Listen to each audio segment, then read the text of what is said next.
Yan, kararating lang namin. Maghapon talaga kami naggala. Ako, ngayon lang kami nakapagpahinga, kararating lang po namin. Galing kaming Robinson. Kasi galing kami kanina ng LTO at nagparehistro ako nun sa sasakyan. Tinanghali din kami doon sa daming tao, haba ng pila.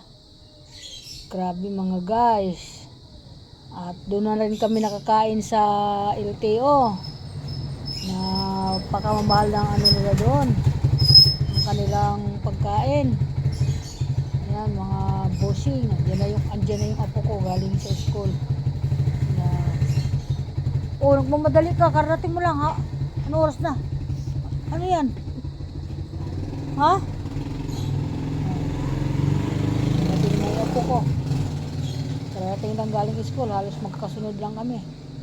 Pagkagaling namin sa LTO ay sumabay kami dun sa aking pamangkin sa sasakyan at pupunta sana kami ng Quezon City. Dahil meron ako dun kukunin dun sa barangay na pa-birthday daw ni Mayor.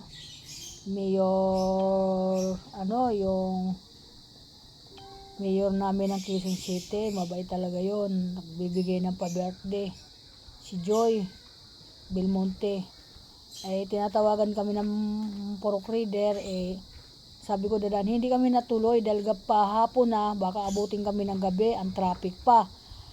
Dumaan na lang kami ng Robinson mga guys.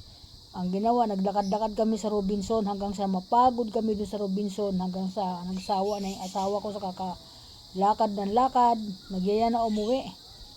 Parang nag-aksaya lang ba ng pera, ganon. Isipin mo naglakad-lakad kami sa Robinson.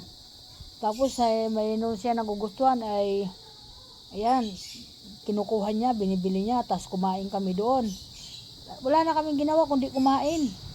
Kaya busog na kami. Sabi ko ngayong gabi hindi na ata ako kakain.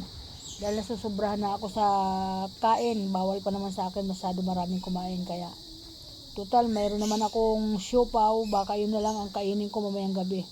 Sabi ko nga sa asawa ko, di na ako kakain mamayang gabi kasi nasusobrahan na rin ako sa kain. Sabi ko nga ganun. Ayan, kaya dito na kami ngayon. Tapos siya, dumiretso na siya ng bahay. Iniwan nga yung mga pinamili niya dito, doon sa Robinson. At natulog na sobra nata ng pagod. Nagtaksi na lang kami pabalik. Kasi nandun na, diniretso na sa Quezon City yung sasakyan namin kasi gagamitin na ng anak ko. Kinuha na ng anak ko at gagamitin. Kaya yan. Okay, thank you so much. Welcome to my vlog. Magandang hapon po sa lahat ng mga guys at mga follower. Ngayon lang po ako nakahawak ng cellphone. Napagod na po si Nanay Linda. Sinsa na po. Medyo na willy sa paggagala. Yan, sigurado mamayang gabi.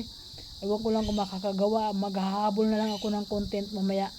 Ayan po. Thank you so much sa lahat. Ingat ang mga anak ko. Bye-bye. At mga apo ko, ingat din. Bye-bye.